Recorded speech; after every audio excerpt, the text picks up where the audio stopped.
¿Cómo están todos? Hola, hola. Ahí sí. ¿Sí? ¿Nos vemos? Está buena la máscara suba. Mm. ¿Sí? ¿Cómo están? Hoy saludo a los lectores y auditores que estén viéndonos a esta hora. Nosotros ya estábamos conversando. La verdad que estábamos hace un par de minutos ya viendo los temas que vamos a tocar.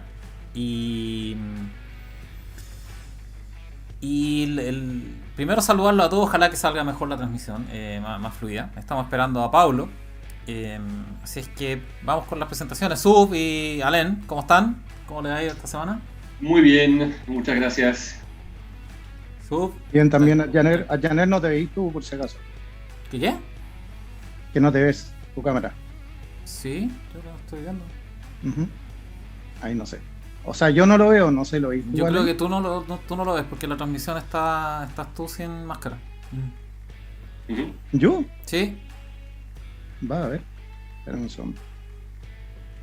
Qué raro. Problemas. Problems. Oye, para partir el temario, eh,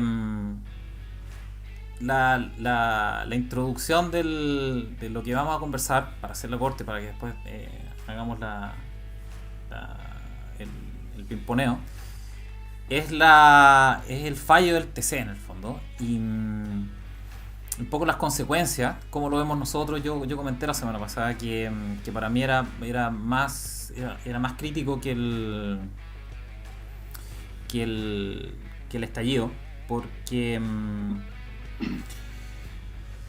porque en el estallido, lo comenté en el blog, en el estallido para mí era como el gobierno tratando de contener un grupo de social, en el fondo un grupo de personas que estaban haciendo destrucción de infraestructura pública y privada, y el gobierno, con todas las disonancias cognitivas que tiene, estaba tratando de detener esa destrucción y ese vandalismo. Y en cambio el fallo del TC lo que hace es declarar en el fondo que básicamente el vándalo va a ser el Estado ahora. O sea, que los capitales no tienen protección contra el Estado directamente, no contra un grupo que está destruyendo infraestructura. Okay. Y para mí por eso era mucho más grave el fallo del TC. Y también porque le da flujo libre al gobierno o a los políticos para colocar los impuestos que quieran. Y como comentábamos en el capítulo pasado de los impuestos y en el capítulo anterior del colapso económico, cuando se empieza a producir, lo acelera mucho los impuestos. Y es lo que estamos viendo no solamente a nivel chileno, sino a nivel latinoamericano y a nivel mundial. Colombia tiene la crema. Entonces, como introducción al tema, esa es mi visión en el fondo. O sea, esto es mucho peor que el tema del Tribunal Constitucional, porque para mí es la visión de que los capitales de inversión y de emprendimiento pueden ver que en realidad ahora no tienen protección contra las políticas del Estado, impositivas del Estado. Okay. Eso es para mí, ¿no? Que les dejo la palabra en el fondo para que me puedan imponer.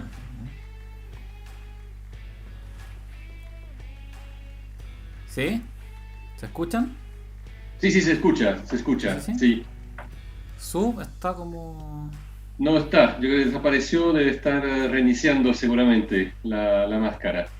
Pero para seguir, digamos, lo que estás diciendo, yo creo que lo que es grave es que un órgano que debería ser netamente técnico y exclusivamente técnico sobre un tema tan importante como la Constitución, que es un poco, de alguna forma, resumiendo efectivamente que el tema del TC, del Tribunal Constitucional, es que debería ser un órgano netamente técnico, ¿cierto? Y que se pronuncia sobre temas constitucionales, que son el último dique, digamos, que queda para proteger de la locura política o incluso del Ejecutivo o del Parlamento. y que obviamente aquí fue un órgano deliberante, que tomó una decisión básicamente en base a la coyuntura, en base a lo que estima conveniente, y creo que eso no me pareció correcto, porque abre después la puerta a nuevos fallos en un momento en que vamos a estar con una asamblea, una convención constituyente que va a debilitar aún más la constitución vigente, por un lado, y por otro lado, que se vienen tiempos mucho más difíciles. O sea, yo creo que ahora hemos tenido un rush de azúcar ahí con el 10%, etcétera, pero esa cosa se va a terminar, ¿cierto? Y el próximo año, cuando, como tú dices, Adrianer, cuando simplemente se vaya a sincerar un poco la cadena de pago, vamos a estar frente a una situación realmente tremenda. Entonces eso abre efectivamente a que hasta el Tribunal Constitucional autorice, ¿por qué no?, la estatización de los fondos de pensiones. Y eso obviamente ahí ya nos vamos a la cresta. Así que es tan sencillo como eso. ¿Y tú, Sub, qué opináis del tema del fallo tribunal? Tú tienes una visión un poco más de piso, más de terreno, yo supongo. O sea, lo que comenté un poco el live pasado, el episodio pasado, era que Piñera jugando la jugada antigua mafiosa y todo, hace 2 o 3 semanas antes del tema del Tribunal Constitucional, mandó con la presidenta investigar a otros miembros por la PI y todo el tema. De hecho salió en las noticias, ¿no? Un tema de como conspiración. Sin conocimiento del tribunal, de los otros participantes. Y obviamente acá yo creo que una de vuelta de mano. Ahora sí estoy de acuerdo el tema de la estabilidad de nuestras instituciones, que eso va a empeorar nuestra imagen para el resto del mundo, pero si nos fijamos, ahora hablando de inversiones netamente, ¿quiénes son nuestros vecinos? Es decir, imagínate Argentina, después tenéis Perú, que creo que sale un socialista, Bolivia, de verdad, Bolivia me declaro un neófito porque no sé en qué está, pero creo que todavía somos lo mejor dentro del barrio chino, llamémoslo así. Entonces, ¿Del barrio chino? Claro, no sé si me seguí. Entonces, lo que creo es que hasta el momento tenemos esa pequeña virtud. Claro. Y más allá de eso, desde mi punto de vista, esto sigue un plan mayor, que el tema de la Agenda 2030, el tema de la sostenibilidad, destruir todos los símbolos patrios, el tema de los inmigrantes que pensó con Soa Bachelet. Y si nos fijamos un poco en la agenda un poco más arriba, como despegándonos un poco más del piso, están siguiendo todos los planes, pues destruyendo la Constitución del 80, destruyendo el Tribunal Constitucional, que eran las medidas que teníamos para defendernos de los gobiernos. Ahora bien, la Agenda 2030, que es de sostenibilidad, no se refiere a gobierno, se refiere a ser un país, entre comillas, plurinacional, donde las grandes empresas y las grandes tecnológicas hagan lo que quieran. Y ahí creo que te lo comenté en una parte del blog para no extenderme, que finalmente, no sé en qué timing, pero de aquí yo por lo menos creo que de aquí al 2030, o sea, que a 9 años, los gobiernos van a desaparecer y los bancos centrales van a manejar todo a través de una wallet de criptomonedas, de la CBDC, directamente a la migaja básica universal para la gente y con temas de inflación. Y bueno, esa es mi visión un poco a la migaja básica a largo plazo. Estos artistas, así le digo yo, es que con la inflación que viene, bueno, tú sabes qué va a pasar con eso. No va a tener ningún poder de compra. Y dando las pequeñas libertades, porque por lo que yo he conversado con gente que acceda a estos instrumentos, tienes que dar todos tus datos. O sea, creo que qué personas viven contigo, cómo es tu vivienda, dónde vive, a dónde va. Entonces las pequeñas libertades que tienes de independencia o de identidad que puedes ocultar, ya la estás entregando completamente a un Estado autónomo.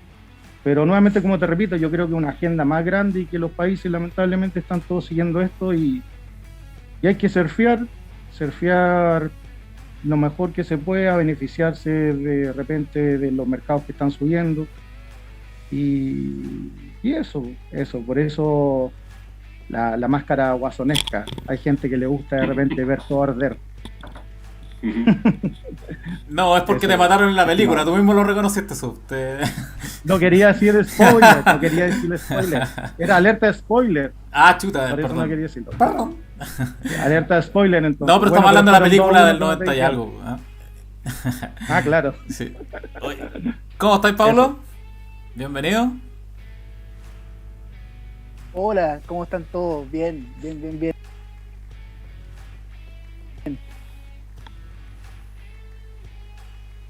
La conexión, pero ahora ya estoy al día. Súper. Bueno, gran tema de la semana que ha pasado el Tribunal Constitucional y sus alcances. Bueno, iremos profundizando más en detalle sobre eso, pero bueno, finalmente las esquirlas políticas del deterioro tanto institucional fundamentalmente, pero incluso en la convivencia ha quedado en evidencia con lo que sucedió. Y bueno, el problema con esto ya no es solamente la pérdida de confianza de los externos para con el mercado chileno y los instrumentos que de se deriven, sino que finalmente es como siempre tú nos has contado ya en el blog de que algunos pueden medirse en temporalidades más cortas, que algunos tienen que ver incluso con los ciclos vitales de cada uno, pero incluso algunos son de tramos más largos. Y bueno, nos va a tocar vivir un mercado en bajada por un periodo más o menos importante. Y bueno, en la medida de que vayan sucediendo los eventos, finalmente todos tenemos que ir buscando alternativas para intentar surfear lo mejor la ola posible. Pero bueno, vamos a ver qué nos depara el futuro, pero en lo personal me preocupa un poquito de que al ser algo coordinado no solamente interno, sino también en el exterior, cosa que ya no mencionaba más o menos Sub-Zero con estos planes de los Psychos, nos vaya quitando algunas herramientas que hace algún tiempo atrás creemos un poquito más sostenibles en el mediano plazo. Pero bueno, iremos viendo cómo va sosteniéndose todo. Pues yo quería comentar un poco antes de que salió en público un poco atrasado. Quería comentarles que hay mucha gente obviamente de los muchachos de Felices y Forrados, y yo he visto un poco los comentarios acerca de los fondos de pensiones. Para ser súper honesto, lo comenté en el blog, yo creo que ya los fondos de pensiones para un plazo de 5 o 10 años probablemente, sí, no van a estar en la forma actual, yo supongo. Entonces dejó de interesarme mucho el tema de los fondos, lamentablemente. De los fondos obligatorios estoy hablando yo, obviamente. Pero de todas maneras, a la gente que le pueda influir eso, o a la gente que esté todavía pendiente estamos hablando de un plazo de 5 o 10 años probablemente, no más que eso. Yo creo que antes de eso va a estar de todas maneras un cambio fundamental en la estructura. Yo supongo que a ver, los fondos estructurados de los fondos de pensiones son como buques tanque en el fondo, no cambian de dirección como una lancha rápida, ¿ok? Son cosas que se mueven lento. Por ende, las bajadas que hemos tenido, si bien es cierto, lo vamos a ver probablemente al final de la transmisión con los análisis de los mercados. Si bien es cierto, hay muchas fluctuaciones, pero hay grandes tendencias que no son para tradear, pero sí para verla a futuro. Y la gran tendencia actual es que las tasas de interés van a subir. Okay. Y eso significa que los bonos van a bajar. Y significa que el fondo E va a bajar. Para todos los efectos prácticos. Para la comprensión de las personas. Y lo que está subiendo, el fondo E, las grandes tendencias que se ven a futuro, es que las tasas de interés van a subir, ¿okay? Y eso significa que los bonos van a bajar, o sea que el fondo E va a bajar, o todos los fondos asociados a tasas de interés. Lo que no significa que la renta variable vaya a subir, que es el fondo A. ¿Okay? Lo que se ve y percibe ya te parece, es un hecho que está en boca de todos ya a esta altura, son los commodities. Van a subir los commodities, que va a aumentar un poco los costos. Uf. Terrible. Y un poco ese es el mensaje para la gente que esté preocupada de los fondos de pensiones. Si tienen un rango de jubilación de 5 a 10 años, probablemente sí puedan gestionarlos para obtener una mejor renta, lejos.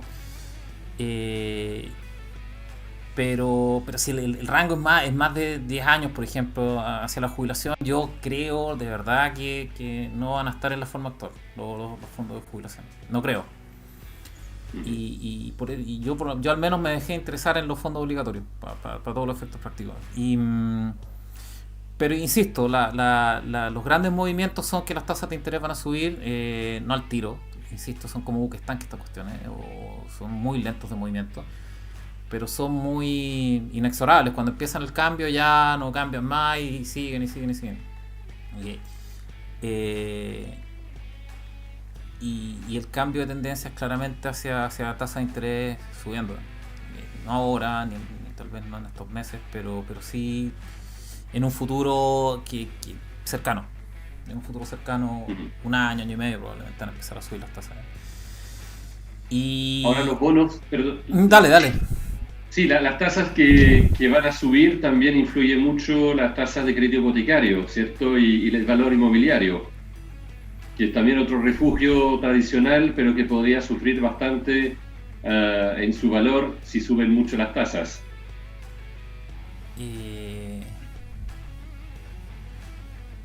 ¿O tú crees que no? Está raro, es curioso el escenario porque... es curioso el escenario porque se juntan dos tendencias. Se juntan una tendencia de deflación, por decirlo de alguna manera, en que no hay dinero. Que ya lo vemos, no están las monedas, no hay moneda, el dinero está escaseando en el fondo de los billetes. Por un lado hay deflación, que significa que no hay circulación de dinero, no hay velocidad de circulación. Y por otro lado hay un aumento de costos, impulsado entre otras cosas por los gobiernos, por los impuestos de los gobiernos, entre otras cosas, y por las cuarentenas que destruyeron mucha oferta. Entonces tienes dos tendencias súper contraproducentes. Tienes una tendencia deflacionaria por un lado, y tienes una tendencia inflacionaria pero en costo, no en demanda. Claro. Entonces tienes como, eso se llama esta inflación, baja de ingresos, aumento de precios, pero sin que haya una demanda de por medio, sino que aumento por los costos nomás. Y es difícil saber qué diablos va a pasar con eso. Yo supongo que hay que surfearlo, pero es una tendencia complicada. Es una tendencia complicada porque van a subir mucho, por ejemplo, los alimentos, yo supongo, alimentos, materiales de construcción, energía, metales, etcétera. Y que son cosas que la gente usa, que son necesidades relativamente básicas. Pero por otro lado no vaya a tener aumento de ingresos, porque no hay generación de crédito y no hay velocidad del dinero. Entonces cada vez va a estar más apretado de recursos disponibles para comprar, y eso te disminuye aún más la velocidad del dinero, porque tienes menos ingresos disponibles cada vez más. Entonces no sé cómo va a pegar eso, de verdad que es un misterio de la vida. No creo que, de todo lo que he estudiado de historia y todas las cosas que he visto en libros relacionados con economía que se puede ver, nunca he visto algo como esto. Nunca he visto este escenario como el actual.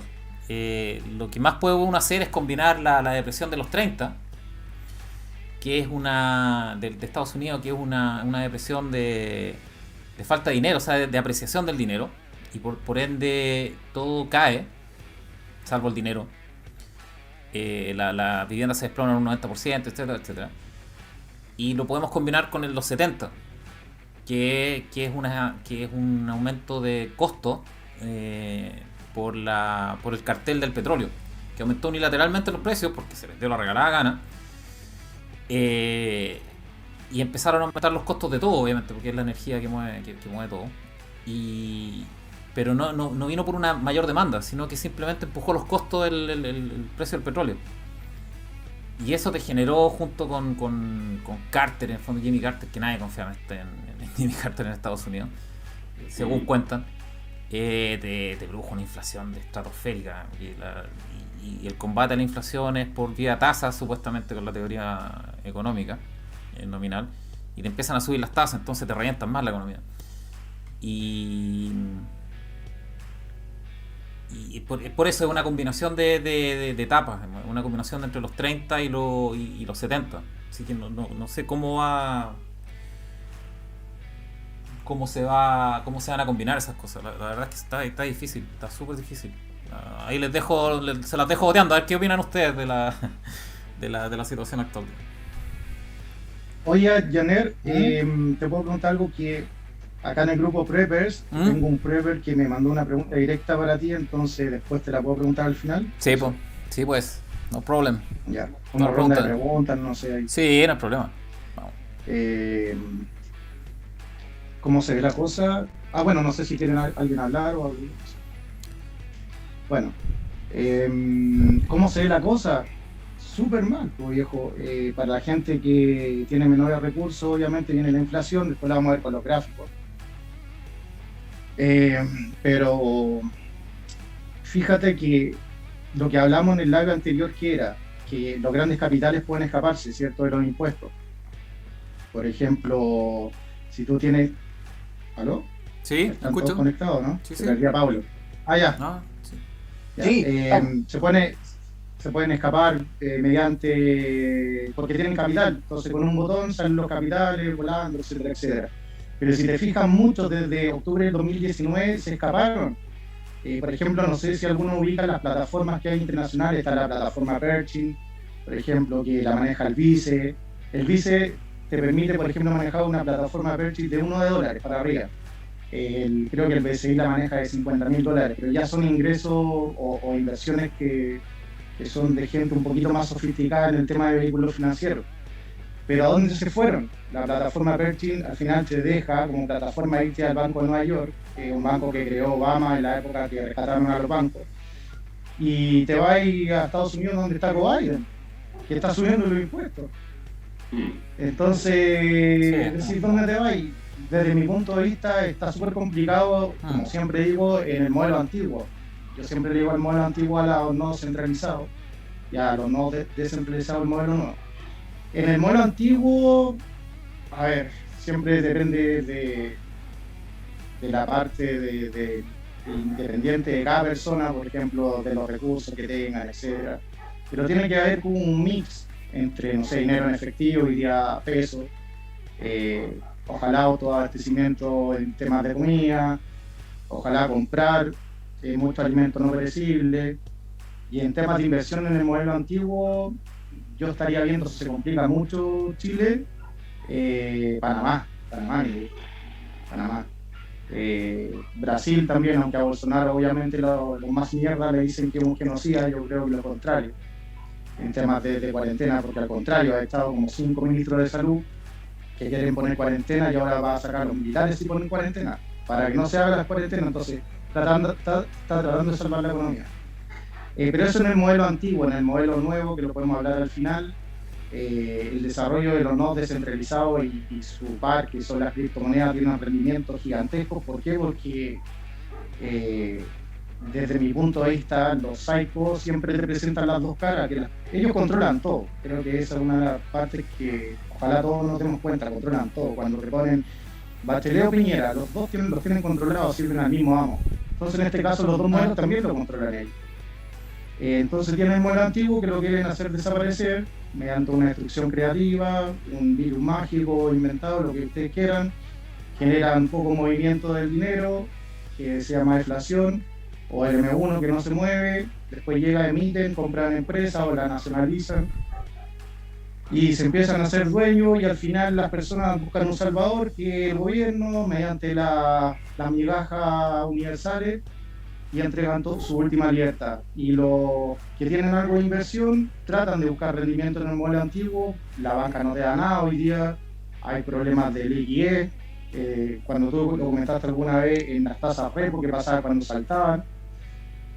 Entonces, A ver, vamos muy personal, yo busco la salida en temas de nodos descentralizados. Eso es lo que yo puedo aportar y es lo que yo estoy haciendo. La pregunta abierta sería para todos. Ok, están haciendo un gran trabajo destruyendo la economía para reconstruirla supuestamente. El punto es si la van a reconstruir, o sea, si vamos a llegar a ese punto.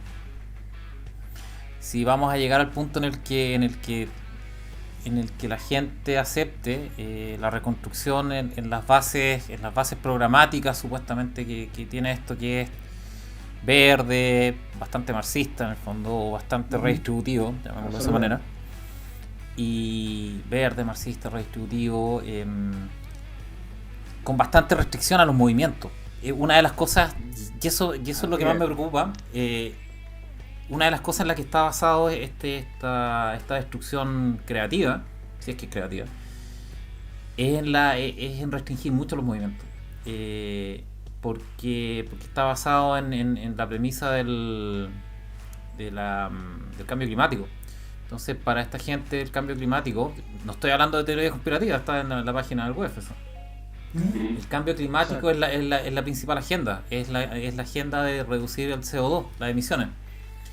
Y eso lo haces evidentemente reduciendo al máximo el movimiento con los combustibles actuales. Obviamente después, si hay otros combustibles más Star Trekianos, podremos andar con más libertad en el fondo, pero la agenda es reducir al máximo posible los movimientos que consuman mucho combustible, y eso es terrible porque te está liquidando absolutamente todas las cadenas de abastecimiento, y ese es mi problema. Están haciendo un gran trabajo en destruir, pero no sé cómo diablos vamos a reconstruir. Ese es mi gran problema de esto. Mira, partiendo de la base de cambio climático, y lo voy a hacer súper corto, disculpen.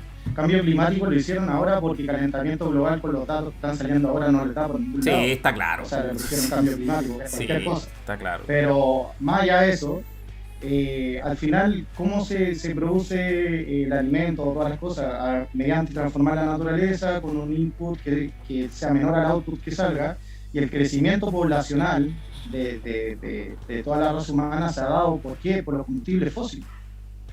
Entonces, al fin y al cabo, al disminuir o sacar de la mano esa energía fósil, ahí viene lo que yo te comentaba en el primer episodio, el desapalancamiento humano, porque ¿cuánta gente va a poder sobrevivir sin esa energía? Obviamente la gente que tiene todo el tema de energía limpia ya las tiene instaladas, no hay problema, pero las personas hoy en día dependen absolutamente de los combustibles fósiles. Entonces, o los vaya a matar porque no van a ver o porque van a ser impagables. Y lógicamente te compro absolutamente que nada de revoluciones, lo tienen calculado. Eso es lo que yo creo. Yo no sé si lo tienen calculado. ¿Qué opinas tú, Alan? ¿Y Pablo? Totalmente de acuerdo con Sub-Zero. En realidad hay obviamente que en YouTube y en Internet hay muchísimas teorías y hay unas más serias que otras. Pero hay una que me gusta mucho, la explicación que me gusta mucho, que es de un físico francés que se llama Marc Alevi, que se puede buscar sus conferencias, y la conferencia se titula ¿Qué nos pasó? ¿Cierto? ¿Por qué llegamos a la situación en la cual estamos? Un malestar general, crisis así, que es crisis sin crisis, es un poco, en realidad todo depende de donde uno está, etc.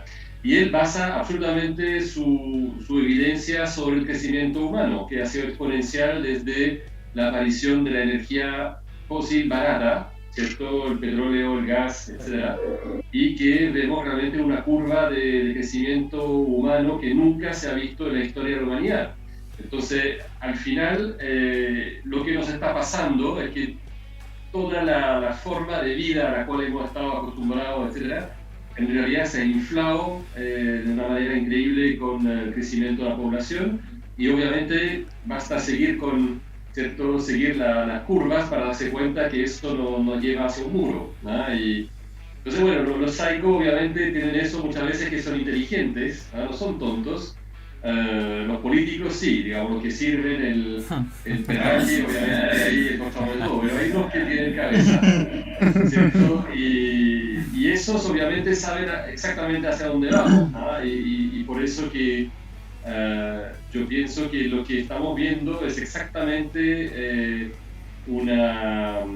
es cortar el pan y el agua, digamos, de alguna forma, ¿cierto? Para que se reduzca la población en forma prácticamente automática. No de la noche a la mañana, no es Thanos todavía, pero sí podríamos llegar a una aceleración del desapalancamiento humano, y creo que para eso vamos. Y todo converge, muchas cosas, me parece, si uno lo tiene si uno lo toma como paradigma, por decirlo así, uno ve que le da mucho sentido a muchísimas cosas. De cómo desapalancaría la población humana para que nunca llegara a 10.000 millones de personas, sino que volviera a bajar a 5.000 millones. Chicos, salen comerciales. Sí, muy bien. Comerciales y volvemos, estimado señor, mientras nos reconectamos. Perfecto, muy bien. Vamos. Ahora sí, ya no te veo. ¿Ahora sí? Vamos entonces. Sí. Nos falta Pablo todavía. Sí, ahí está, ahí pidió conectarse. Ahí está, sí, muy bien. Entonces estábamos en la secuencia de los psicos. De los psicos y su desapalancamiento. A ver, Pablo, que Alén ya... ¿Tú crees, Alén, que entonces que están intentando realmente desapalancar a la gente?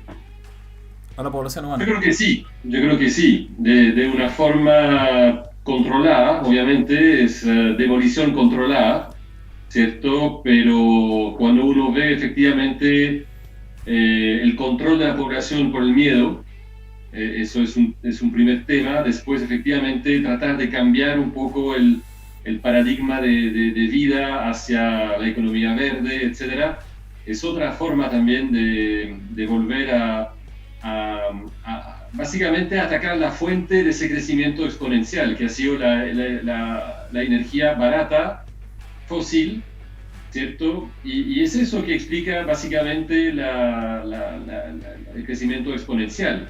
Si yo quito eso de la ecuación y que empiezo a tener una energía más cara, verde, pero más cara y mucho menos disponible, mucho menos abundante, debería efectivamente tener un efecto directo sobre el crecimiento de la población y eventualmente el decrecimiento de la población. Eso veremos cómo lo logran, pero si no es un virus puede ser otra cosa que todavía no sospechamos. El hambre. ¿Y tú, Pablo, qué opináis desde el punto de vista económico? ¿Es factible hacer eso? ¿Ese desapalancamiento humano? La verdad es que me parece que no. Sí. Mira, me parece que no por lo siguiente. A ver, finalmente lo que estamos viendo es el clásico ciclo pendular entre la libertad versus la seguridad. Entonces, me parece que en este último tiempo se ha cedido mucha libertad con tal de que el Estado ofrezca la contraprestación de seguridad, pero en esa dinámica ha crecido la antimateria económica de la deuda, y que me parece que aunque vayan a intentar poder eliminar con un chasquido de dedos toda la deuda, no me parece que finalmente vaya a suceder. ¿Por qué razón? Porque, a ver, para que puedan consumar este plan, lo hemos visto en el blog, tienen que tener en el bolsillo también a China y Rusia.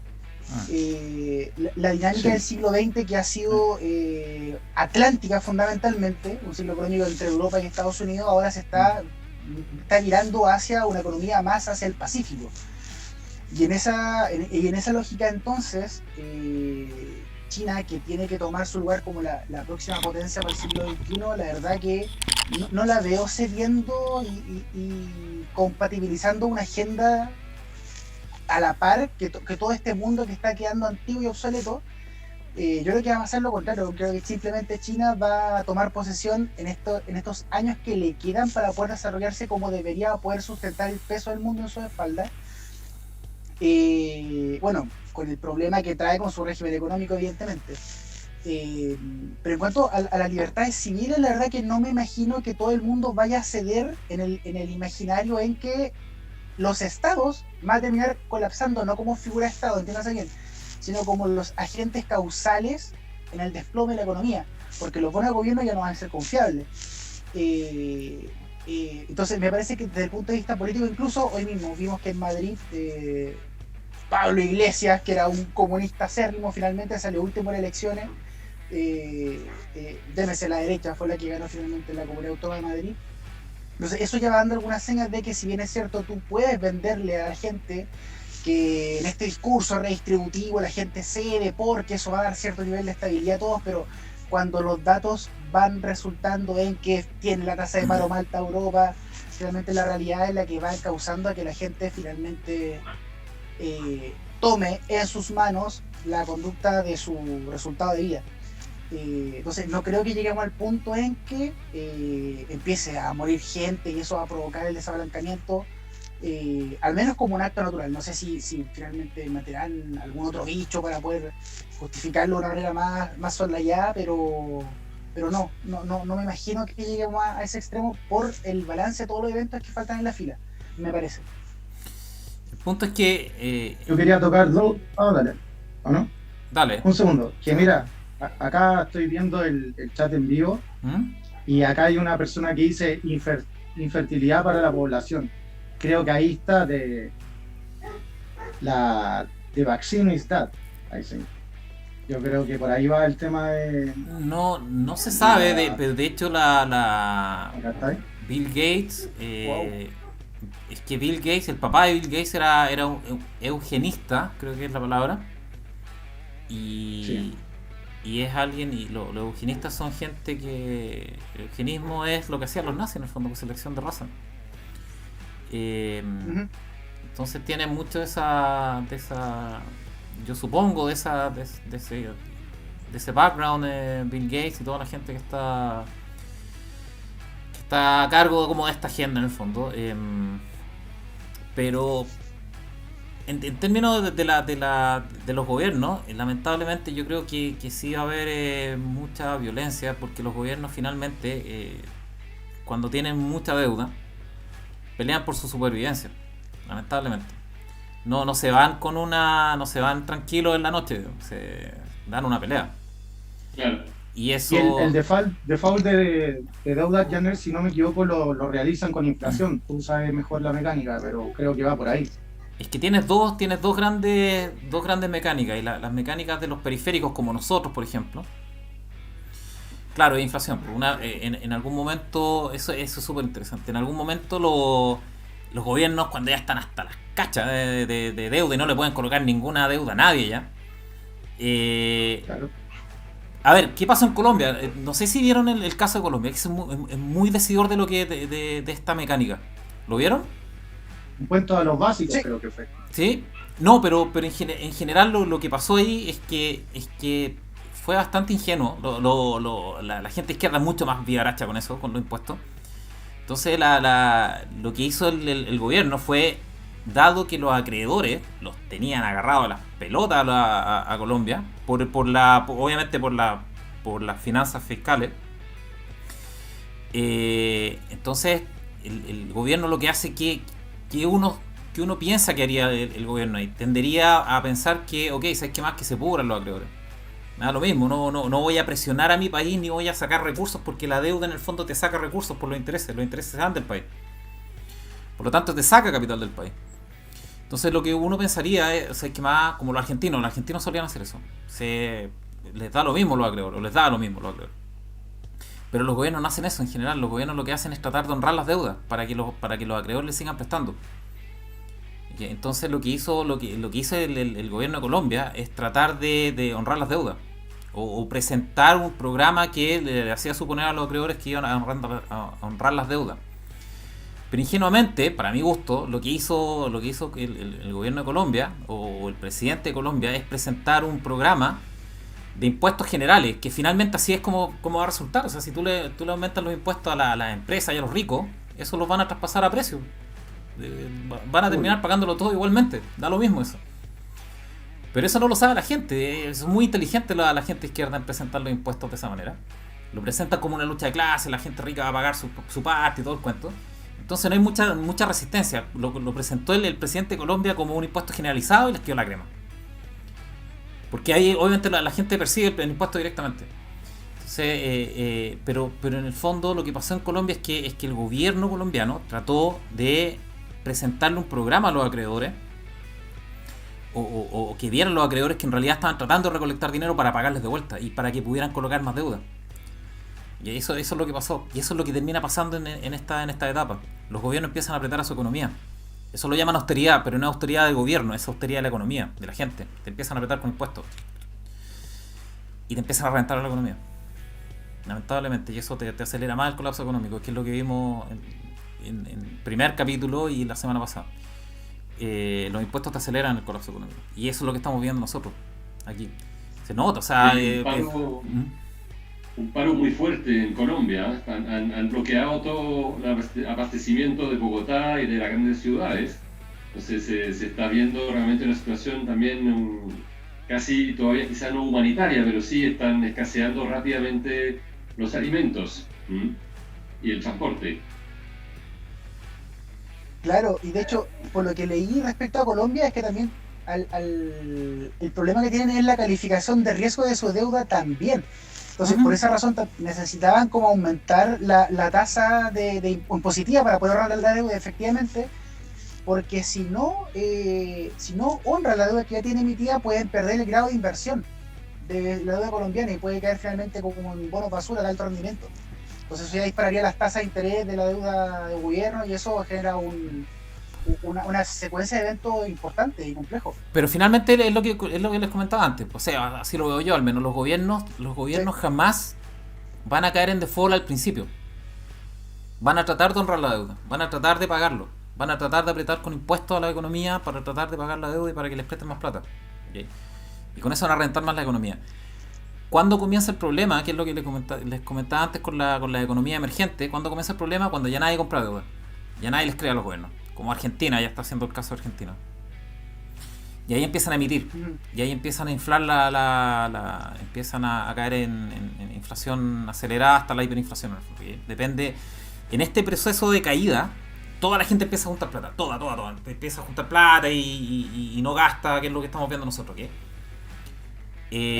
Pero los gobiernos tratan de sobrevivir y tratan de presentar una buena cara ante los acreedores y te revientan más la economía con impuestos y te suben más los costes y la gente recoge más caña.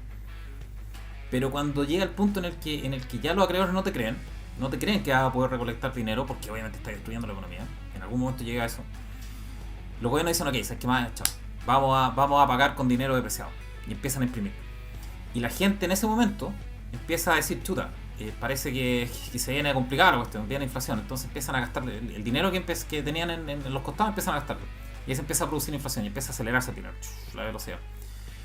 ¿Qué es lo que pasa en todas las economías periféricas? Alemania, nosotros con Allende en la UE, Zimbabue, etcétera. Y eso no pasa con Estados Unidos. En las economías principales no pasa eso. Tiene otra dinámica. Pero no nos importa un poco lo que pasa con Estados Unidos, no importa lo que pasa. No importa importa la inflación, no importa lo que pasa a nosotros. Y lo que nos pasa a nosotros es un poco lo que vemos en Argentina. Que Argentina es como el estado avanzado de hacia dónde vamos. Si es que no frenamos la degradación, que yo no creo, de verdad que yo no lo veo. O sea, la clase política actual está muy embalada y con respecto al fallo del TC, para mí abrió el dique de los impuestos, y finalmente eso es lo que es. Estas cuestiones abrieron las puertas de todos los impuestos que se dé la regalada gana colocar, y eso te va a liquidar la economía. Para mí. Les dejo la palabra. Hay un tema también no menor, que para matizar lo del TC es la encuesta que siguió la semana después de la CEP, que mostraba 9% de aprobación del presidente, 8% del Parlamento y 2% de los partidos políticos, ¿cierto? Y eso muestra también que en realidad la cosa está completamente líquida, ¿cierto? En el sentido de que no hay nada sólido, por decirlo así, sobre lo cual realmente hacer ni siquiera acuerdos o ni siquiera realmente construir algo en base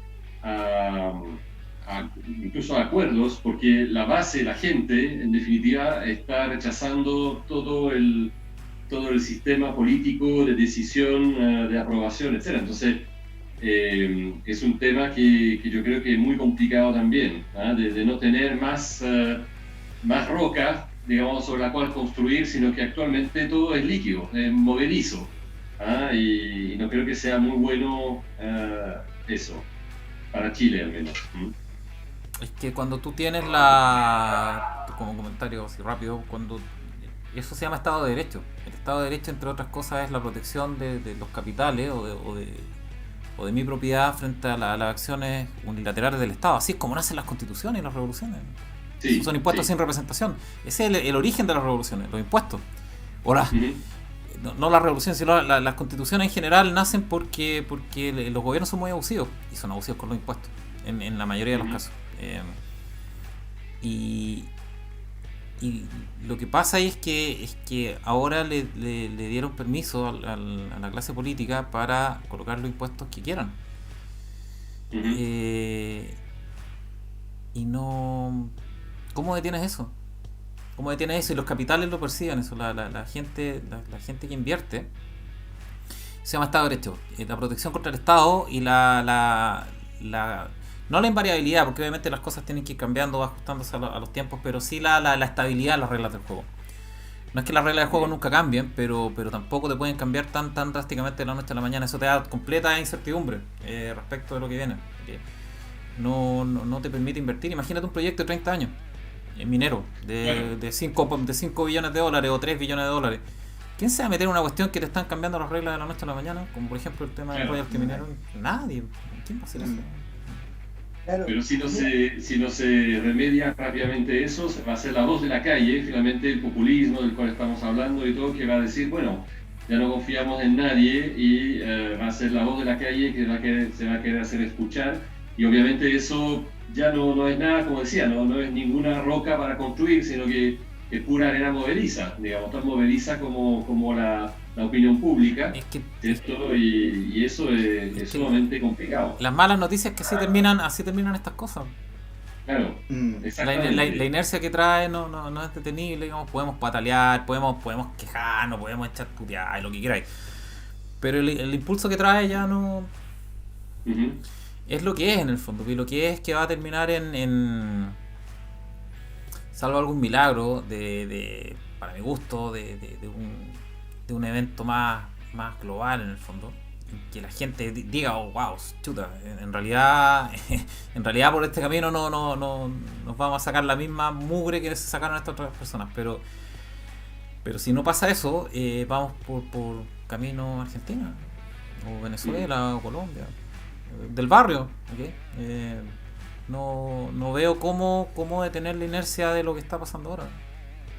Y ya el TC, y esa es un poco la relevancia del fallo del TC, para mí le dio permiso a eso, a esa inercia, a ese Juggernaut, como los X-Men, digamos, que empieza a correr, digamos, le dio la atracción en el fondo. Claro. No tienes cómo detenerlo. Pero si nos ponemos un poco más, como decir, dejamos volar un poco la imaginación, o simplemente conectando los puntos, dirían otros, ¿cierto? Todo depende de cómo uno lo quiera ver, pero hay señales que son realmente, para mí, alarmantes con eso, ¿eh? Bueno, el Foro Económico Mundial ya anunció claramente, ¿cierto? El dueño del foro ha dicho que estamos esperando eventos más violentos, ¿ah? Y lo que hemos visto es que frente a eventos más violentos, que fue un poco el famoso asalto trucho al Capitolio, pero se militarizó completamente esa zona de Washington antes de la asunción de Biden, ¿cierto? Y creo que si uno piensa un poco, uno ve cómo Estados Unidos, que básicamente todavía visto como el país de la libertad, del emprendimiento, capitalista, etcétera, está resolviendo el problema. con tropas en las calles, cerrando completamente la capital, ¿cierto? Y nadie ha salido a protestar. O sea, la gente la gente normal, buena, digamos, no salió a protestar contra eso. Entonces yo creo que están mostrando un poco un ejemplo que bien podría después ser como de alguna forma seguido por otros gobiernos, y de alguna forma con el antecedente, la jurisprudencia, que Estados Unidos hizo lo mismo. Empezaron a proteger, digamos, con la fuerza bruta del ejército, para poder seguir operando y seguir funcionando. Y es ahí donde seguramente, bueno, conectamos con todo lo que dice Sub-Zero, etcétera, que ahí empezamos entrando en totalmente otra era, de control del Estado y de la economía, etcétera. Pero no Tecnocracia. Y la democracia, claro, sí. Sí.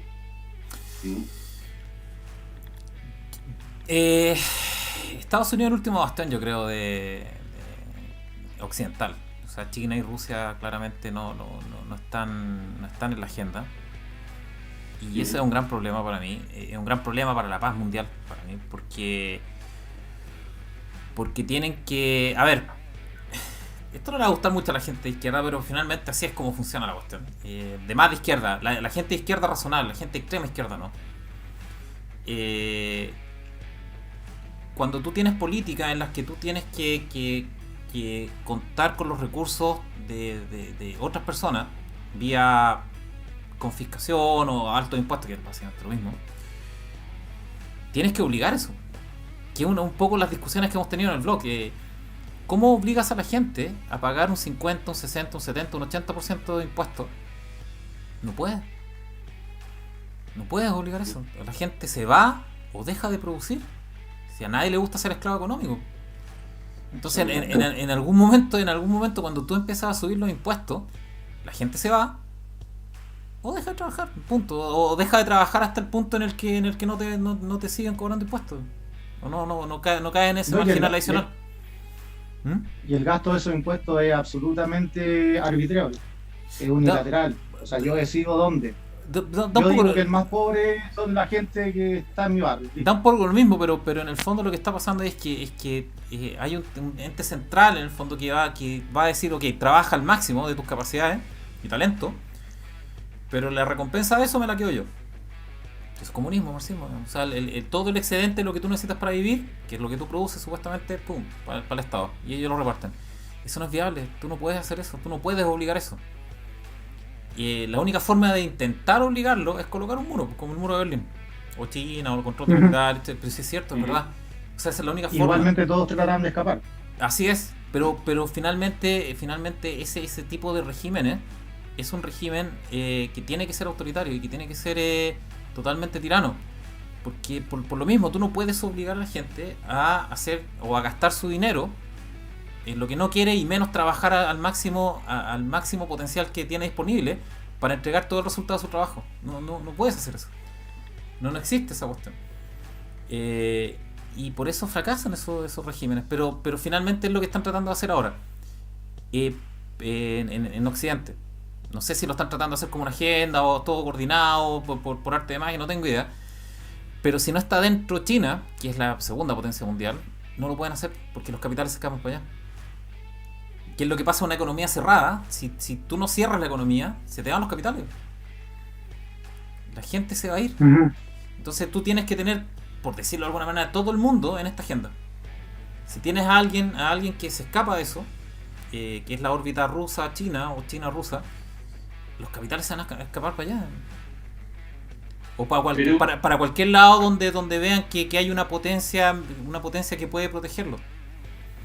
Pero yo discrepo un poco de eso, Yo discrepo un poco de eso porque yo creo que Rusia y China no son mercados justamente muy profundos para tener una afluencia de capital importante. Así es. Uno, y dos, en general, digamos, si alguien va a poner su capital en un refugio, también cuando es Estados Unidos, bueno, lo peor que te puede pasar es tener que exiliarte a Miami, digamos, ¿cierto? Y eso es más o menos agradable. Pero irse a China o a Rusia tanto culturalmente como por calidad de vida, no son los mejores países, ¿cierto?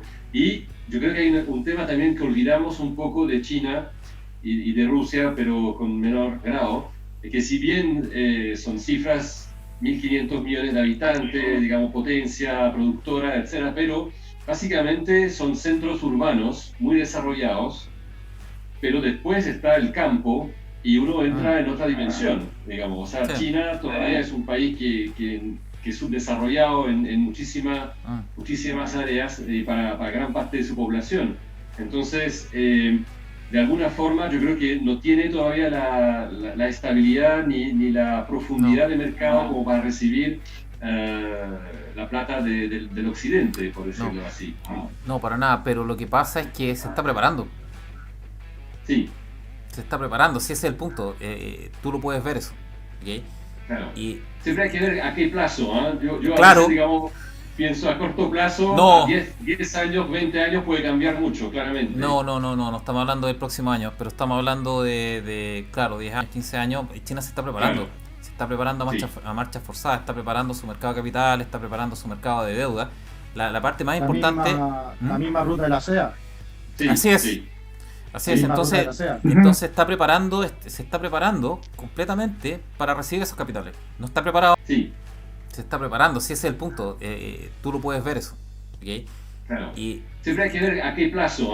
Yo a Claro. veces, digamos, pienso a corto plazo, No. a 10 años, 20 años puede cambiar mucho, claramente. no estamos hablando del próximo año, pero estamos hablando claro, 10 años, 15 años. China se está preparando. Claro. Se está preparando a marchas forzadas, está preparando su mercado de capital, está preparando su mercado de deuda. La parte más importante. La misma ruta de la SEA. Sí, Así es. sí. Así es, misma ruta de entonces, la SEA. entonces se está preparando completamente para recibir esos capitales. No está preparado ahora, pero lo está haciendo. Y la principal señal de eso es que está preparando su deuda.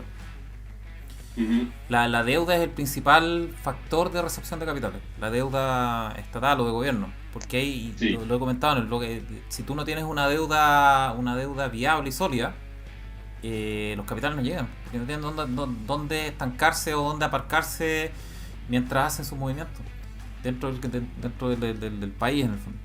Entonces, China se está preparando, no está preparado, pero lo está haciendo. Está preparando Sí, su falta todavía, pero divisa, se prepara, bono. Pero eso te dice que se están preparando, Ujú. que están viendo o que están percibiendo que viene este ataque contra los capitales en Occidente y que ellos van a ser los receptores de capital y tienen que prepararse. ¿Por qué? Porque si no están preparados los revientan, como pasó con el sudeste asiático o con Japón. Si no se preparan adecuadamente, los van a reventar económicamente. Claro. Entonces y tampoco pueden bloquearlo, tampoco pueden tener un control de capitales ahora lo tienen relativamente soft, pero no pueden seguir con eso, porque si no pierden toda el impulso de la atracción de capital. Entonces se están preparando, les falta, pero que se estén preparando ya te dice que los tipos están planificando a 10 o 20 años y te dice que los tipos están esperando que pase lo que supuestamente tiene que pasar, en el fondo, que los capitales se arranquen para allá. Lo están preparando, no mañana ni el otro año, pero están preparando. Claro. Sí, a 10, 15 años plazo, claramente sí. Ese es mi punto. Ese es mi punto. China, no sé si Rusia es más oligárquico, pero China claramente se está preparando desde hace unos 10 o 15 años para poder recibir capitales. Ujú. Para mi gusto. Pablo, te noto callado. ¿Qué pasa? No, estoy ansioso a llegar a la sección de análisis de mercado.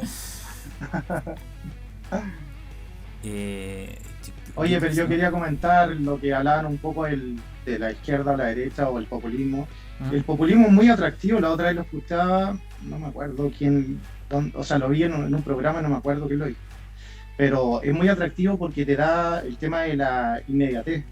O sea, te ofrezco algo al tiro. En cambio, el mercado, por así decirlo, o el capitalista, tienes que primero trabajar y después obtienes los beneficios. Entonces, por eso el discurso de la izquierda o del populismo en realidad es muy, muy atractivo para la gente. Y por eso la mayoría cae. Es una cosa más o menos lógica.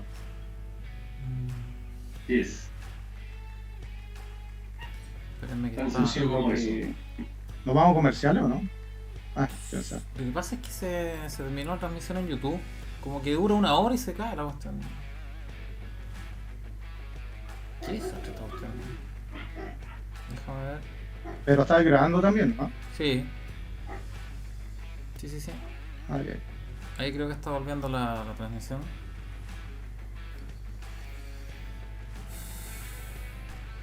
No sé cómo arreglar este tema de las transmisiones, como que se pega. No sé si el equipo. En internet no, lo chequeé. No, en internet. Vuelvo en un segundo. Ujú.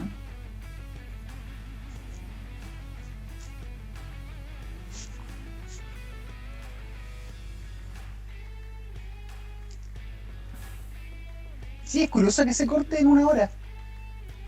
Ha pasado en en todos los lives. Se tienen. Sí. Se tienen. Puede que sea dentro de las bases ahí de operación de YouTube, ¿eh? No sé, yo nunca me he metido en eso, pero puede que sea 1 hora. No creo, yo he visto transmisión, o sea, en general son menos de 1 hora. Puede ser que Mm. sea un límite, pero no creo. No sé. Pero tú estás suscrito con tu canal, tú estás como usuario pago. ¿A qué cosa? ¿YouTube? Janet, YouTube. me voy a salir y me voy a meter de nuevo para que me...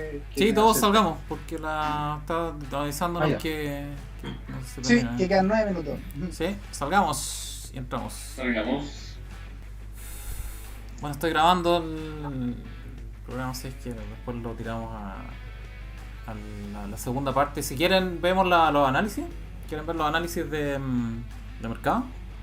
Sería bueno, sí. Vamos. Vamos al tiro. ¿Ya quién parte? ¿Subo o yo? Puedes compartir pantalla, me parece.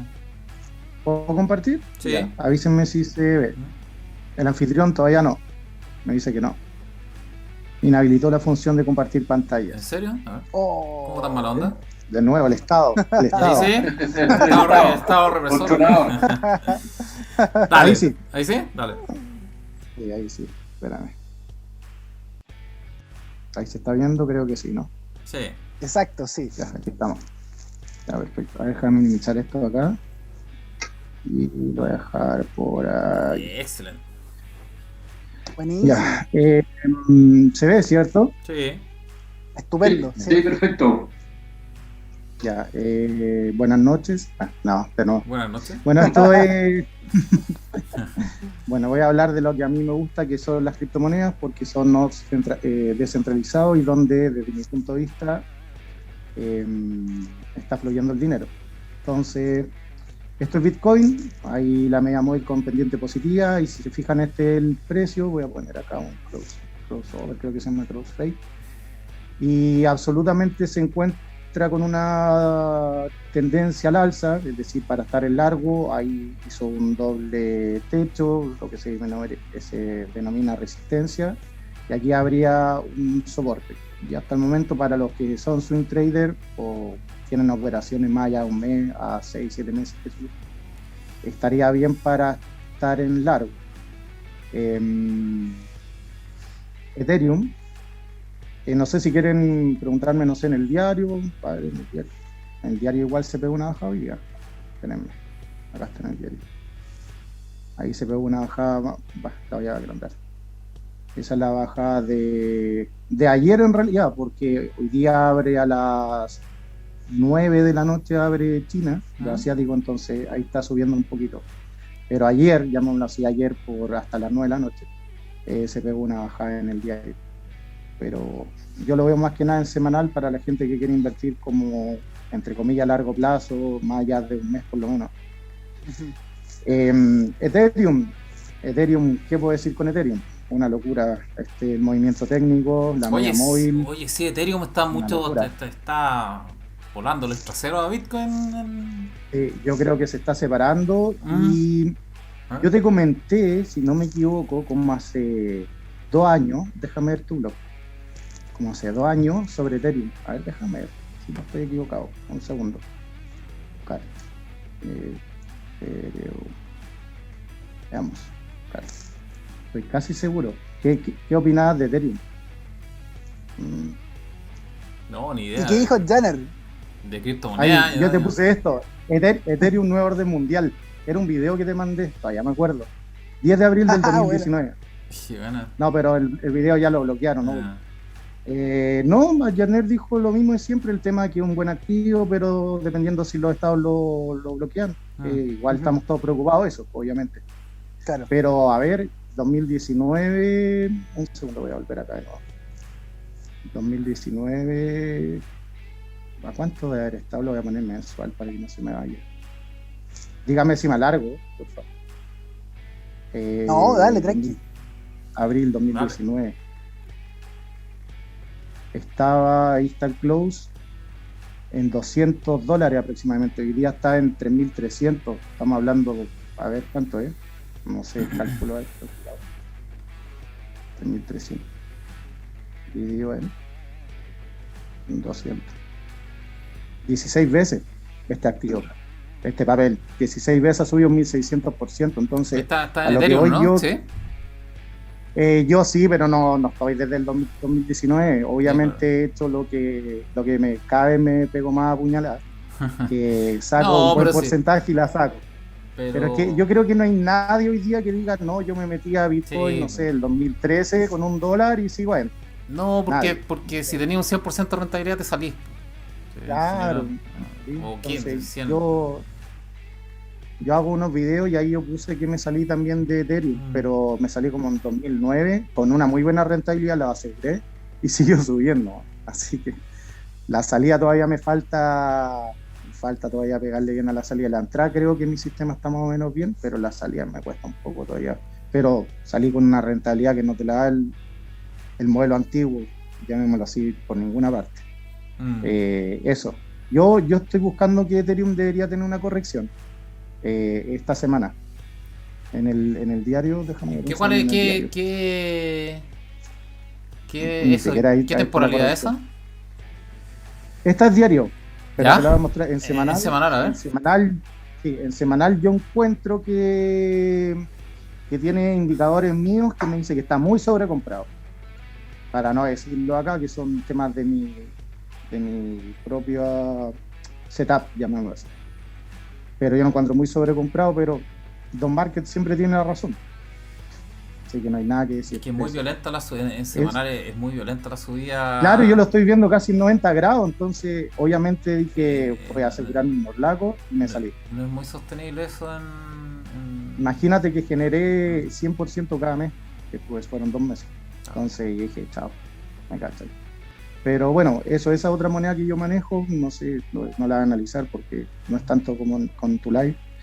Y aquí tengo el IPSA, no sé si quieres ir tú con el IPSA o no, no sé. El IPSA, veamos el dólar también es interesante. Veamos tu análisis el del IPSA, dólar. del dólar o el IPSA. En todo caso, el ETF del IPSA, por si acaso, no tengo el IPSA por los valores del IPSA en sí, del ETF, que replica el IPSA. Nada, pues el IPSA acá se fugó, rompiendo la media móvil, pasó de una media móvil con lateral a tomar pendiente positiva, lo que es bueno para estar en largo, siguió subiendo y aquí vino la caída, lo que estamos hablando del TC, lo que más que nada tú comentaste, sobre la caída, imagínate, desde la semana del 10 de abril hacia abajo, toda esta caída se dio. Es gigante. Esto es la desconfianza de la institución y todo lo que estamos hablando en el fundamental. ¿Está en semanal ahí? Sí. Sí, en semanal. Y voy a ponerlo en vela. Y más o menos yo veo que está haciendo, desde mi punto de vista, un soporte en la media móvil de 50. Ahí está en línea. ¿Cuál está ahí? ¿Qué valor es? Ah, es el ETF, el SH. Por eso se El llama SH. SH. Sí. Claro, no es el IPSA, eso no van a ver los valores del IPSA en sí. Sí. El ETF. Me parecía raro. Que es como replica los brokers replican Parece más el ICPA que el IPSA. El SH puede ser. Sí, el más general, el índice general más que el selectivo. Pero técnicamente yo veo eso, que hizo un soporte y acá con la vela, ahí en esa media móvil, que es de 50 para los que la quieran colocar, y está subiendo ahora esta semana, que estamos a martes recién. Y dólar principios de peso, mes. dólar... claro. Y dólar peso, ¿para qué decir dólar peso? Tendencia a la baja absolutamente, bajo la media móvil, pendiente negativa. Yo tengo mi rotura acá en los 744 en semanal, así que nada, yo en el dólar hasta el momento nada para estar adentro. O sea, alguien que hubiera puesto una posición en corto, golazo. Pero yo me encuentro afuera porque en realidad no tradeo el dólar, estoy casi puro tradeando criptomonedas. Pero si hay una casa de cambio y todo, yo hoy día no cambiaría pesos chilenos por el dólar todavía hasta que por lo menos rompa la media móvil, desde mi punto de vista. Pero ¿sabes lo que yo te quería hablar? El Cooper no lo tengo, porque este Cooper no sé si es el verdadero, porque también está como un ETF, así que ese no quiero hablar mucho, porque sale 9.984, no está sé bien, si puede ser el kilo. Cooper. Ese es el que está en kilo, ¿Está ahí, bien? ¿no la alicé? Es en Ah, kilo. entonces está bien. En kilo Ya. Entonces, Por bueno, tonelada, sí, metales o sea, para no por que- libra, sino por claro. por tonelada. Claro.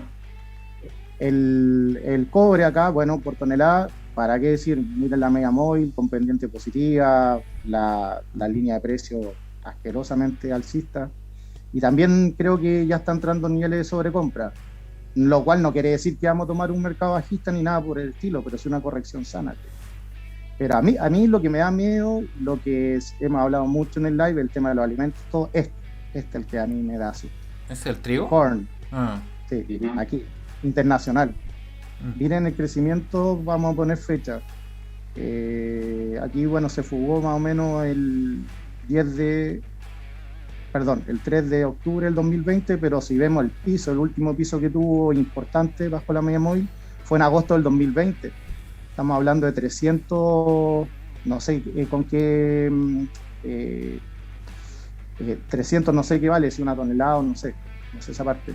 Pero Están en buche, eso, no movimiento sé qué medida es un buche. yo tampoco sé, no me declaro ignorante Sí. en la métrica que hacen, pero a lo que voy yo, que de 300 que es desde agosto, ni siquiera ha pasado un año, saltó a más del 100% a nivel mundial.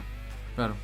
6,94. Entonces, acá es donde yo veo el colapso de la inflación y todo el tema de alimentos. Bueno, también obviamente los metales, no tengo acá la energía, pero a mí la que más me preocupa es porque las personas más humildes dependen mucho de esto, pues, del alimento. Y el corn es, por así decirlo, el alimento como que marca los commodities en alimentos. ¿Y a qué nivel está? Está como en 2013, ¿no? Está como a nivel 2013. Ah, no sé, a ver, veamos. Voy a ver los mensuales, espera. Deja sacar esta cosa. La otra semana podríamos hacer uno más extendido de mercado, ¿eh? Está interesante. Mira, oye, ¿te sabías bien el histórico? Sí, pues. Súper bien el histórico. Sí. 2012, en julio, a fines de julio, llegó a 7,94, todavía no llega al máximo histórico, pero igual, o sea, mira el movimiento, casi en 90 grados hizo esa pequeña corrección en mensual, nada, ahí la voy a alargar. Entonces, eso es como el tema de que estamos hablando de surfear, desde mi punto de vista, desde menos a más, de menos lucas a más lucas, de menos lucas esto queden sin perecibles, porque obviamente si llenáis la despensa, qué sé yo, con 100 lucas ahora en no perecibles, esas 100 lucas van a rendir más que las del futuro. Y ya si tenéis más liquidez, ya podéis ir jugando con cripto si les gusta. El oro no me tinca, está como lateral, no lo tengo acá tampoco, pero cripto a mí me parece muy bien. El dólar no hay nada que hacer porque va a la baja. Y bueno, si ya trabajan con un broker y todo, pero yo tampoco entraría en cobre ahora porque yo creo que debería caer un poco. My disclaimer por si acaso, no es consejo de inversión ni nada. Sí, viene en el mío. Eso es lo que compartida pantalla. Pero yo creo que las criptos nuevamente, comentando mi visión, mi narrativa, es que es el modelo que hicieron los supremos líderes que manejan todas las cosas, que nos tienen todo controlado, para que sus amiguitos metan las lucas y no sean supuestos de impuestos, de las regulaciones, de todo el tema. Pero increíblemente, porque la economía real está... Increíblemente los PhD y toda la gente que está relacionada con los supremos líderes odian las criptomonedas, al menos de la boca para afuera. No lo sé. No sé si... Ahí estamos, ahí volví. Odian las criptomonedas. Yo no entiendo. Krugman, ¿cómo se llama? no sé si Piketty, ¿cómo se llama este otro gallo? El Rubini, Yellen acaba de decir que las criptomonedas son un desastre. Tienen esa dicotomía en el discurso la gente que Están todavía, yo creo, jugando con Keynes, los gráficos ISLM y toda esa. Déjame ver entonces la. Pero ¿se sabe cuál es el peso actual? Yo la verdad que conozco bien poco, pero son 24 millones de Bitcoin a 50.000 dólares más o menos. Para tener una idea del volumen que eso representa. Sí, disclaimer. Vamos con el disclaimer. Sí, bueno. Oye, como en todas las transmisiones de la semana pasada, disclaimer, no somos ni asesores financieros ni nada, son opiniones las que estamos usando y esto es un programa de entretenimiento, ¿ok? Así que para que quede todo bien claro. Una transmisión de entretenimiento. Oye, vamos con el... ¿Cuál es este? Oye, nos han felicitado harto la transmisión. En el chat estaba viendo un comercial porque dicen que estamos más ordenados. ¿Sí? Sí, muy bien. Ya nos vamos bien en los timings comerciales, todo eso. Sí, que bueno. Pero yo creo que hay que... No sé por qué YouTube me tinca que cuando empezamos a hablar de temas medios complicados como que los censura. Se me ocurre. Puede ser, las palabras. Se me ocurre que sí. Pandemia, claro. O web. No, listo. Yo creo, no sé. Oye, vamos con el Bitcoin. Yo tengo los niveles como bien establecidos de entrada y salida en Bitcoin. Para mí lo comentamos la semana pasada, creo. Para mí un nivel de resistencia que en el fondo es un techo es 59.000, en el nivel de 59.000. Ahí está como el techo de Bitcoin para mí. Que tiene que vencer. No significa que no lo vaya a vencer, pero es una buena entrada en corto para mí. 52.000 funcionó bastante bien. La entrada en largo. No sé si se acuerdan que lo comenté en algún programa, no recuerdo si fue en el live de los chicos de Felices y Forrado. Comenté que 52 era una bastante buena entrada si lo superaba y de hecho fue casi a buscarlo, 52.000. Una aclaración, disculpa, Jenner, que mucha gente está tradeando en exchange y que tú dijiste en corto, que de repente la gente no sabe lo que es eso, que en exchange solo puede entrar en largo. En corto no se puede entrar. Tú obviamente estás trabajando acá con el tema de un MetaTrader o un broker, para que no sé si quieres explicar esa parte, lo que es un corto, un largo. Entrar en corto significa apostar a la baja en el fondo del activo. Eso es como tú lo puedes hacer eso en acciones. No sé si ahora lo podrás hacer, en algún momento se llamaban simultáneas en el fondo, que tú básicamente pedías se podía hacer la herramienta para hacer lo que era. En el fondo pides acciones prestadas, las vendes, las liquidas y después las tienes que devolver. Si bajan, obviamente tú haces la ganancia de la bajada porque las compras más barato y te quedas con el diferencial. Si sube, sonaste. Pero en cripto solo lo podría hacer en derivados. Esa era como la acotación que te quería entiendo que sí, entiendo que lo puedes hacer sí, pero hay en un exchange solo puedes comprar largo. ¿En serio? La exchange que yo conozco, sí, las que conozco acá en Chile, no sé si hay otra. Igual lo limitado. Broker obviamente sí, en broker sí, en XTB, qué sé yo, a trade puedes transarlas corto o largo, pero en broker un derivado. Pero son con diferencia, esos son contratos por diferencia. Claro, contrato con no diferencia. El activo, claro. Es que en general es así, ¿verdad? Claro. En general el activo subyacente tú no lo podés ir en corto, es más difícil. Cuando son contratos por diferencia, sí, pues la MetaTrader y todas esas cuestiones, sí, claro. Pero ir en corto, si están en MetaTrader, es apostar a la baja. Tú lo puedes hacer en esas plataformas como indica. Pero en el fondo, irse en corto también puede ser liquidarlo. Y pues, si te llega a 59.000, si tenías posiciones largas, lo liquidas y vuelve a entrar cuando vuelva a tomar en 52, por ejemplo. Vuelve a entrar en el fondo, en largo, vuelve a comprar.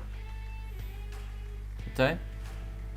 Sería como mi análisis de las criptomonedas. También en rango el Bitcoin, a diferencia del Ethereum que se pegó Una preguntita sobre los gráficos. ¿Lo han podido correlacionar con, o correlar, no sé cómo se dice, con algunos eventos o anuncios cuando baja o sube mucho? No, en general es al revés. Se mueve el precio y después busca la explicación. Eso es lo que pasa. Ah, ya, Mm. ok. No Lo que es- sí te puedo decir que desde que el mundo entró en cuarentena, las criptos explotaron. Explotaron y de hecho en Ethereum, las DeFi, que es el desarrollo que está detrás de Ethereum, explotaron, partieron en $1 billón y hoy en día, no sé, debe estar fácil en unos 10. Ahí se puede ver en DeFi Pool, pero lo podemos ver después en que, otro capítulo. en general todas las tecnológicas, en general todo lo tecnológico explotó rápido de precio. Y en realidad todas las cosas un poco más lento, las cosas más tradicionales como los malls y todo el shopping tradicional, pero en general todo subió de precio y eso es curioso. Eso es curiosísimo, cómo se resiste la economía a morir, digamos, lo salvaje que fue el ataque a la economía y resistió bastante bien. Eso es con respecto al Bitcoin. No sé si para mí es un activo tradeable. Tiene puntos de entrada y salida. Es un buen punto de entrada para mí un 52.000. Es un mejor punto de entrada el 46. Es un punto más fuerte de entrada. Es un soporte más sólido para mí. O sea, si llega a 46.000, no me gusta el Bitcoin, pero a la gente que le gusta es una buena entrada. Iba a escuchar que iba a entrar. No me gusta el Bitcoin. No me gusta como activo de inversiones. No me gusta. Es muy volátil. Sí, verdad. Es muy volátil. No me gusta tan volátil o sea, a ver, para tradear tiene que ser volátil, pero tiene todavía, probablemente con más liquidez pueda mejorar, pero todavía tiene mucho spread. No es tradeable para tanta. No me gusta. Es mucho mejor el oro, por ejemplo, que lo vamos a ver ahora. El oro tiene unos spread bajísimos. Yo estoy listo con Bitcoin. No sé si tienen alguna cosa que preguntar aquí. Time frame del gráfico. Este es 4 horas, pero las líneas de resistencia están en un día. Porque me gusta ver el timing superior para ver cuál es la resistencia real al movimiento más pequeño. Lo comenté la semana pasada. Me gusta ver como la gran tendencia, por decirlo, la ola grande en el fondo, no las pequeñitas. Independiente de que tú tradees en las pequeñitas, pero me gusta ver la ola grande porque de repente estás tradeando como si estuviera subiendo, pero si sube el time frame y veis la línea de resistencia mayor, te das cuenta que podía estar tradeando contra la tendencia más grande. Eso es súper Yo importante. opino lo mismo. Yo creo que hay demasiado ruido en los time frames más chicos. O sea, yo no sé si admirarlo o un tema de locura. La gente que hace scalping. No sé cómo lo hacen. Porque la cantidad de señales falsas que hay es una locura. Desde mi punto de vista. Es bien psicótico. Yo creo que el mayor riesgo de eso, como para la gente que day tradea o que lo hace en tiempos más pequeños, es que no es tanto que te dé señales falsas, porque eso lo puedes controlar. Es el que te tome una gran ola que te manda a la cresta y que no la veáis venir. Porque estáis tan preocupados del chiquitito que no viste venir una gran tendencia que te arrastró completo. Y te borró el mapa. Entonces, por eso siempre, en mi caso al menos, siempre considero que es adecuado tener una referencia del time frame mayor para ver cuál es la ola más grande. Como estáis tradeando dentro de tu entorno, pero estáis viendo la referencia superior. Esa es mi forma de verlo. Vamos al... ¿qué es esto? Dólar peso, el favorito de muchos. Interesante. Sí. A ver. Este está hace rato, yo lo comenté hace mucho rato, el 6.95. Está rondándolo. Está rondándolo y... A ver, rojo para mí significa que es una resistencia. Que es un techo. No es un piso. Independiente que aquí parezca un piso, pero para mí es un techo. No sé si me explico bien con eso. O sea, no es que esto sea un piso para que cree precio, para que construya precio hacia arriba. es un techo que está sosteniendo una avalancha. Si no lo resiste, ¡pum! No, esa es la diferencia con un piso. Este sería un piso, los verdes. ¿Okay? No sé si queda... No sé si me explico. Sí, queda claro. Una pregunta tal vez muy básica, ¿cómo tú la determinas? ¿Simplemente vas coincidiendo con los precios más bajos hacia atrás? No, ese es como dice Sub-Zero, esos son secretos de sumario. Pero son cálculos en el fondo, son cálculos de... Sí. Son cálculos de... Mira, Alain, perdón, Pablo, lo que pasa, creo yo, en mi opinión muy personal, el tema de análisis técnico, si bien tenemos todos la misma mecánica de saber velas, saber líneas, saber resistencia, soporte, medias móviles, línea de tendencia, algo de pendiente, etcétera. Esa es como la base, pero después pasa un minuto de mucha parte psicológica, tal vez quemar cuentas, que creo que todos tienen que haber quemado una cuenta para poder ser exitosos. Creo que ese es un punto de vista mío, que el que no ha quemado cuentas no ha vivido el dolor de eso. Y lo otro es un tema de arte, porque por ejemplo, por eso es técnico y arte, siento yo, porque tal vez yo tradeo semanal y a otra persona no le sirve de semanal. Yo, por ejemplo, para tradear, yo tengo 6 meses en mis cuentas para mi liquidez, para yo no estar desesperado de que necesito sacar esta posición para vivir, llamémoslo así. Pero eso es lo que me funciona a mí. A otra persona tal vez no le funciona, tal vez hay muy buenos day traders o muy buenos scalpers. Entonces ahí ya va la parte como de arte, como en artes marciales todos saben las mismas patadas y después de negro ya cada uno ve si es contragolpista, si ataca, es como un poco parecido en cualquier disciplina en realidad. Eso es lo que mi punto de vista con también esta disciplina. Así es, o sea, no hay una receta. Claro. No hay una receta estándar en el fondo. Cada uno ve ahí cómo lo establece.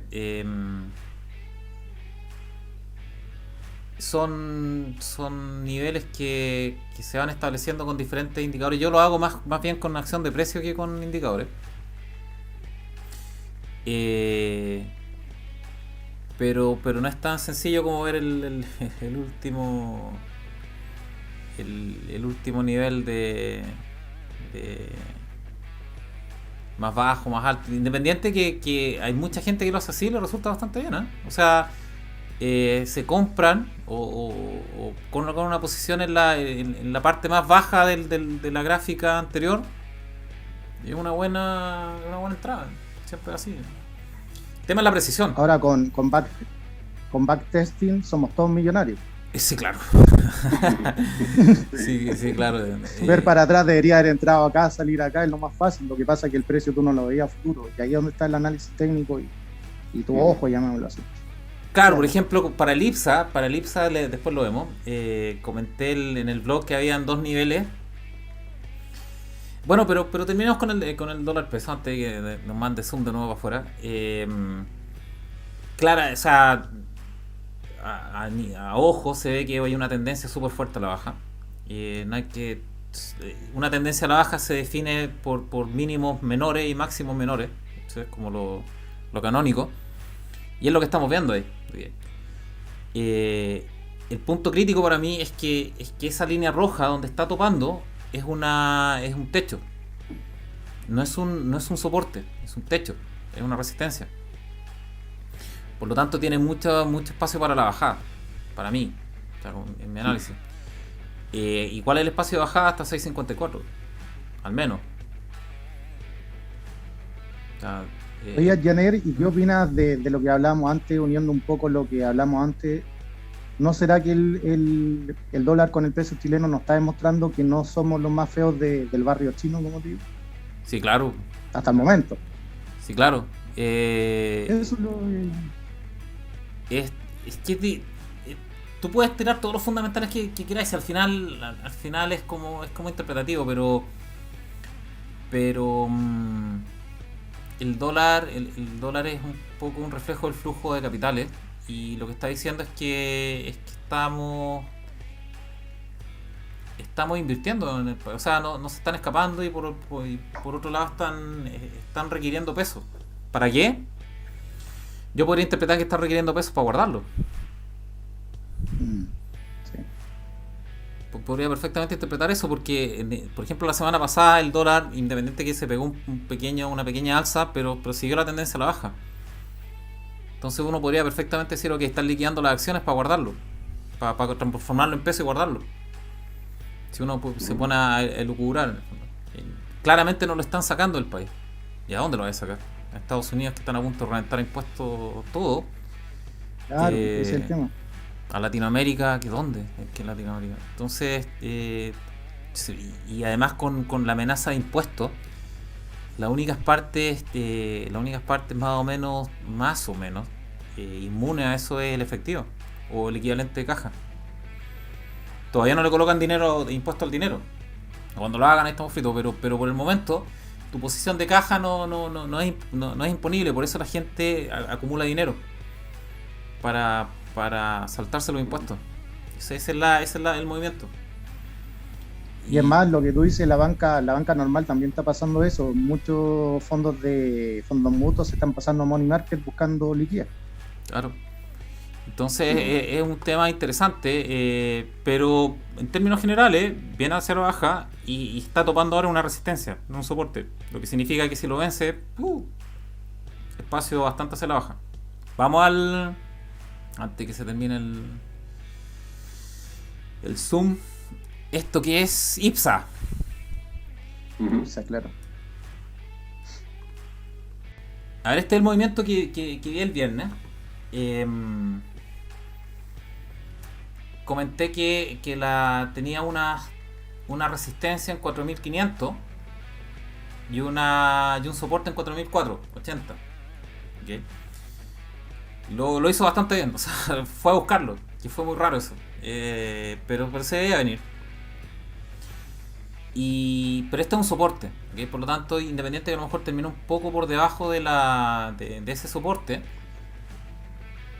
puede ser por el impulso que traía, o sea, venía con una inercia gigante y perfectamente puede pasarse un poco, no es problema eso, pero es un soporte, por lo tanto puede ser que construya precio desde ahí, ojalá.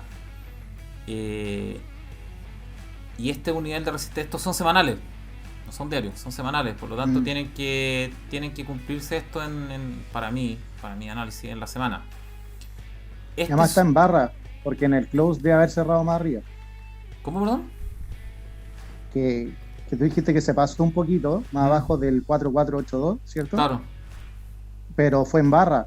En el close, en la línea, debería haber terminado más arriba, si no me equivoco. No, pues este es el close. Este es el cierre. Y cerró por debajo. ¿Ese fue el close? Entonces claro, igual pasó. Cerró semanal y cerró mensual por debajo. Por eso yo comenté que lo dejaba en una posición súper débil al IPSA, pero este está siendo un soporte. Por lo tanto, si hubiese sido una resistencia, entonces hubiese sido un techo, ahí habría estado complicado. Pero como es un soporte, puede ser que con el impulso que traía se pasó un poco y tira. Ahora, este es un piso, pero es un piso que viene por debajo en el fondo, o sea, tiene que vencerlo. Si lo vence, es un súper buen soporte, una súper buena posición para construir precio. Súper bueno, súper sólido. Tiene que vencerlo. Y tiene que vencer este a nivel semanal, este de aquí. Este 4.560. Ahora puede haber sido reflejo también, además del Tribunal Constitucional, el tema que quieren grabar la ganancia de capital en la bolsa. Probablemente porque puede ser que la gente estuviera liquidando las cosas más que son más fáciles de vender para generar ese capital y prevenirse antes de que lo liquiden otros. Como decía la película, el margin call, el que primero vende gana o pierde menos. Entonces, tal vez puede ser que estén provisionando liquidez para ese evento. Pueden ser millones de cosas. Esto puede ser un rebote de gente que está tomando ganancia por la venta corta. También puede ser. Mucha gente puede haber apostado a la bajada aquí y aquí están tomando ganancias. Y tomar ganancia en venta corta significa que compran. Por lo tanto, se pega este rebote. También puede ser. Es difícil hacer interpretaciones de eso. Es difícil el tema, pero... ¿Tú tienes una idea de los volúmenes también que se han transado? ¿Ha habido un cambio en los volúmenes o son bastante estables? No he visto los volúmenes, la verdad que no, para ser súper honesto. No me fijo mucho en los volúmenes. No me fijo mucho en No, los es simplemente volúmenes. para ver cuando hay unos movimientos más o menos fuertes. Es interesante ver también si aumento mucho el volumen de transacción para poder ver quién ha reaccionado en realidad, si son grandes cuentas o si en realidad es bastante acotado. Claro, si es retail o algo así. Claro. No sé si te aporta tanta información en el Difícil volumen saber ese. No, no aporta información, yo creo que a nivel como técnico, es más a nivel psicológico de alguna forma, si lo puedo decir así, ¿no?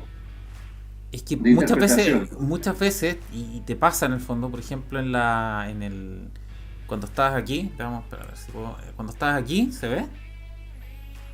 ¿Lo ven en el cursor? ¿Sí? Cuando están acá, y todos están adentro, por decirlo de alguna manera, todos están comprados, un pequeño volumen de venta te deja la crema. Sí. Entonces no. El volumen sí tiene su importancia, pero depende de los contextos. Y cuando están todos adentro, cualquier cosa te genera, en el margen te genera un movimiento grandote. Porque no hay liquidez. Eso, cuando hay mercados no líquidos, eso te genera mucho movimiento con poco volumen. Entonces depende mucho de la situación, del momento, etcétera. Pero en general yo diría que está en una posición débil el IPSA, pero está en soporte. Por lo tanto, ojalá que construya precio desde ahí. Está en soporte y el problema es que este soporte, si no lo logra sostener, directo a los 4.000. Directo a los 4.000, porque hay uno que no es menor, que está cerca de los 4.000. Que está ahí en el fondo, está en los 4.000, 480. No, tenéis todavía directo a los 4.000. Que es una resistencia. O sea, es que si esa.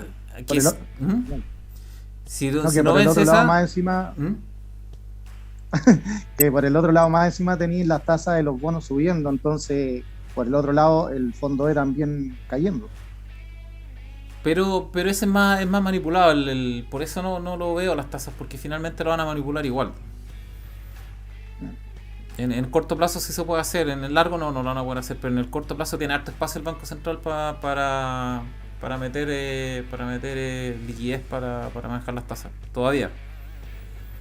Entonces no es como bien manipulado ese mercado. Tal vez el de más largo plazo, pero no tiene mucho sentido. No sé si tienen más preguntas con este. En resumen, esta es una posición débil, pero puede construir precio hacia arriba. Ahora, ¿qué tanto? No mucho. Tiene una fuerte resistencia en 4.700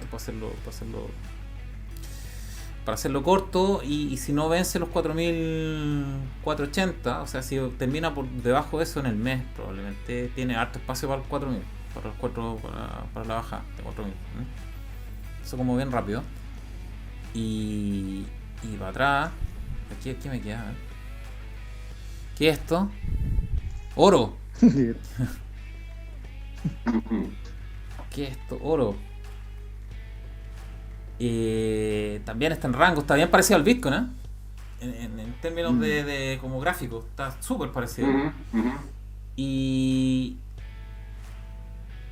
se supone que es un activo que te hace la cobertura contra la inflación. No sé qué tanto, la verdad. Yo diría que está en una posición neutra. Pero imagínate que está como justo en medio entre un soporte y una resistencia. No hay mucho que decir ahí. O sea, tiene que ir a testear los 1730 probablemente.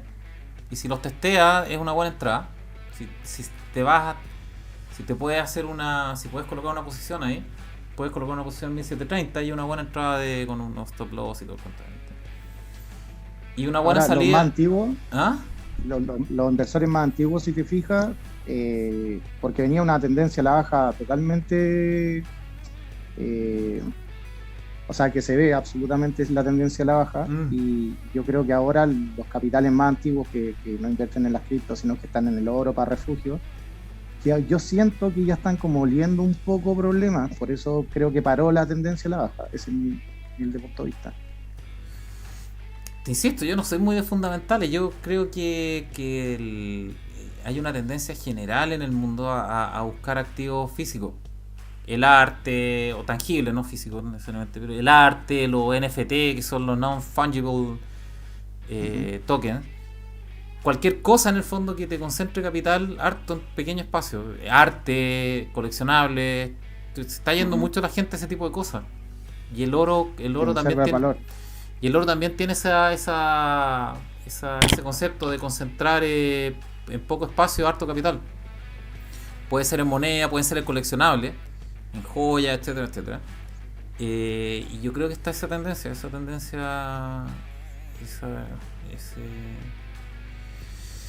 esa forma de ver las cosas de los grandes capitales. Y el oro es uno más. No termina el tiempo, estoy viendo. Sí, se nos termina el tiempo. Yo creo que, no sé, ¿lo quieren prolongar o lo dejamos hasta aquí? Como ustedes Creo quieran. que podemos dejar hasta acá. Yo creo también, sí, pues está tarde. Sí.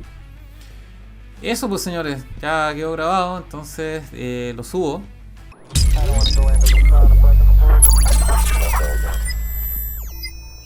Just leave it.